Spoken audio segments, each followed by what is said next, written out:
hindi mo pa tinapon yung pinapatapon ko sa'yo? Yung basura? Oo. Pag hindi mo tinapon yun, ikaw yung itatapon ko, ah. Maitapon na nga.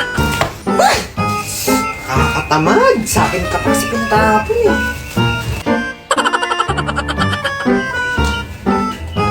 Si Duday pala to ha. Swerte naman may magtatapon ng basura para sa akin. Hoy, Duday. Tapon mo daw to, sabi ni nanay. Ako? Malamang, ikaw lang naman Duday dito sa bahay eh.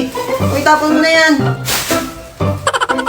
Bilisan mo na. Malilintikan ka kay nanay pag di mo pa tinapon yan. Ito na.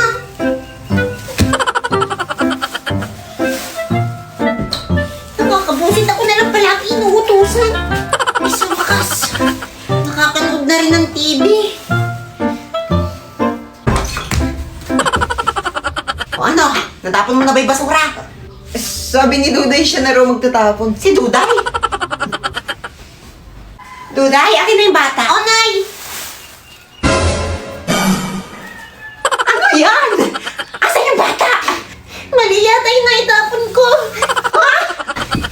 Nay! Nay, hello, umiiyak yung basurahan natin! Duday! We wish you a Merry Christmas! We wish you a Merry Christmas! Hello na yun! Tao ba? Nay, may nangangaroling sa labas! Baliw ka! Valentine's ngayon, hindi Pasko. Tingnan mo kasi! Naniningil po! Teka, sino ba yan?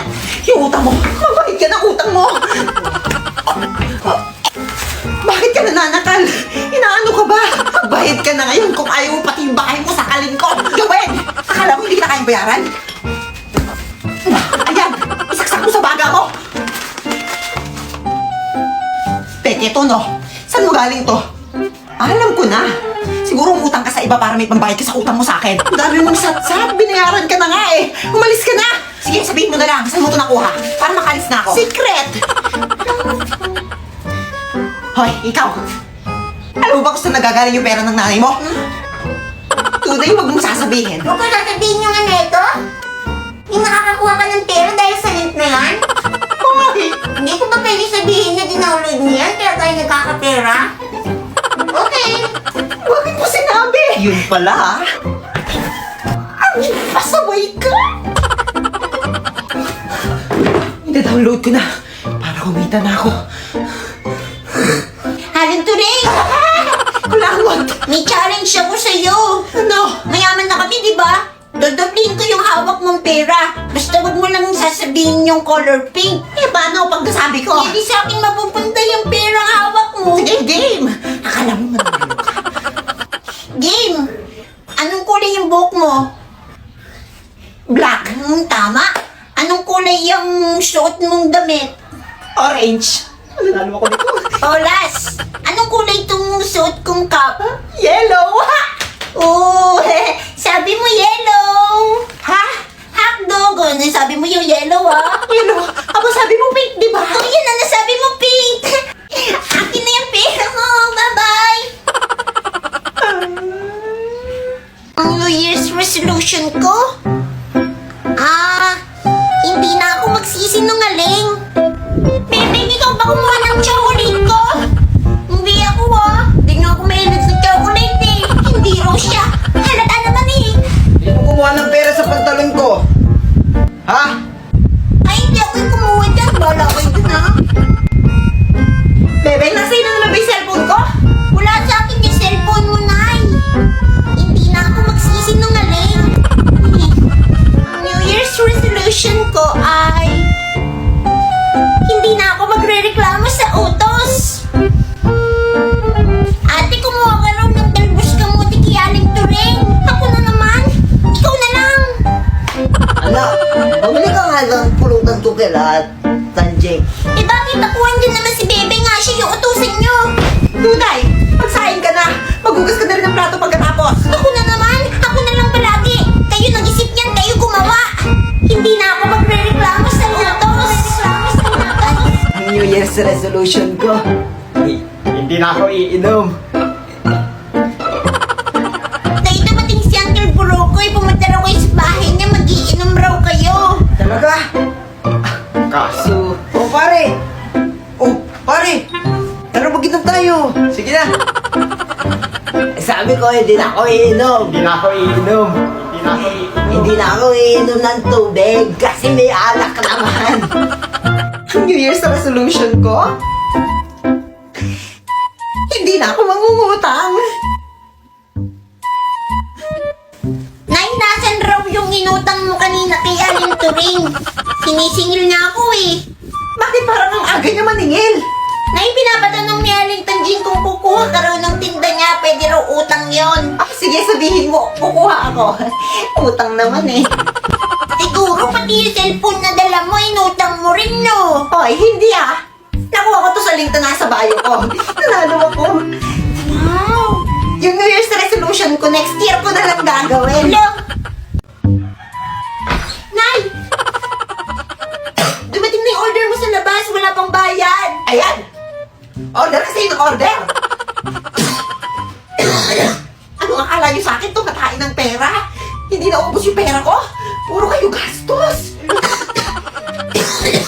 Hindi niyo na iniisip yung hirap na magulang niyo para kitain yung mga pera na yan, ha? Nay. Tapos kayo waldas dito, waldas doon. Nay, makinig ka muna kasi. Sa'yo parcel yun dumating. Napkin mo yun. Ay, bakit di mo sinabi agad? Ganyan naman kayo palagi. Lagi niyo na lang ako kinakawawa. Bakit ba middle child ako? Hindi niyo na ako tinuturing na anak. Maglalayas ako. At kapag yumaman ako, kahit isang kusing wala kayong makukuha sa akin. Long time no see. Hindi anak, mabuti nandito ka. Tulungan mo kami na sa ospital ang tatay mo. Kilala mo ba pala ako? Siyempre naman. 10 taon na nakalipas, yan pa rin yung suot mo. Kailangan ko ng pera para mapa-opera natin ang tatay mo. Sige, patatawarin kita at bibigyan kita ng pera. Basta, halikan mo ang paa ko. Ha? Halikan mo ang paa ko. Nanay! Ate, gising ka na ba? Ano ba pinagsasabi mo? Ako dapat nagtatanong sa'yo yan. Ano nangyari? Dumating yung order mong napkin.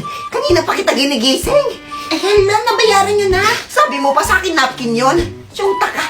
Hindi na ako nire-regla, menopause na ako. Sinabi ko yun. Oo, ti, pinapakis mo pa nga yung mabulok mong paa kay nanay eh. Bumangon ka na dyan at magugas ka pa ng pinggan doon. Ang daming trabaho sa bahay, nagkagaganyan-ganyan ka. Oo, huwag ka na matulog. Kung ano yung sinasabi mo eh. Maglaro na lang tayo, baka manalo pa tayo ng cellphone sa link na nasa bio ko. Bebeng, halika na. Baka mahawa ka pa sa ate mo. Mamaya na po, Nay. Panaginip lang pala yun. Oo, te. Di ka na nahawak kay nanay. May malala pa naman siyang sakit. Kaya pala inuubo siya. Anong sakit niya? Meron siyang tuberculosis. Kumusta mga chong? Welcome back! Sobrang busy ng buhay, opo. Sobrang daming activities. Pero syempre, kailangan pa rin nating mag-vlog kasi wala na tayong pambiling bigas. For today's video, isa na namang episode ng Titikman! Hindi ko alam paano basahin, opo. Ito po kasi mga pagkain nito is from Japan. Kasamnida. Hala, Japan ba yun? Basta lubong lang siya sa amin nung pinsan namin galing Japan. O, di ba? Sana all! Oo, kailan ako makakapunta ng Japan?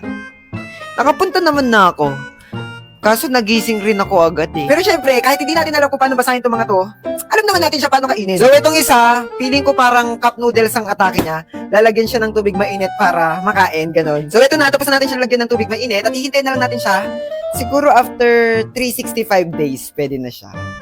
Ay, si OA! Habang hinihintay naman natin to, buksan muna natin tong isang pasalubong sa atin. Tignan natin yung laman. Ay, OA. One eternity later.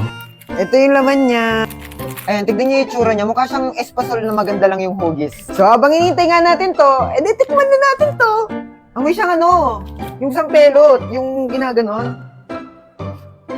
Masarap siya. Hindi ko ma-explain yung lasa, basta masarap. Para sa akin, sobrang sarap niya. Kaya marirate ko siya ng 10 over 10. Ano akong boses? Feeling ko yung mga ganitong texture ng pagkain, magugustuhan to ng mga matatanda. Kaya papatikim natin kay Lola. Masarap. Hindi naman maalat, hindi naman tama lang. Gusto ko ang lasa. Mauubo. Lasa siyang espasol. Oo, masarap. Nakanap. So ayun, approve siya kay Lola, pero yung mga luto ko hindi approve sa kanya, opo. Siguro okay na rin to, no? Tara, tikman na natin. Oh, ito siya, oh. Lasa siyang hipon. Malalasahan mo talaga yung dagat. So ayan, para sa akin 10/10 din to. Kasi masarap talaga siya. Paalala ko lang, sobrang init ng panahon ngayon, kaya kung ayaw niyong mategi, lagi kayong uminom ng tubig, tsaka magpahinga. Opo, wag puro gala naman.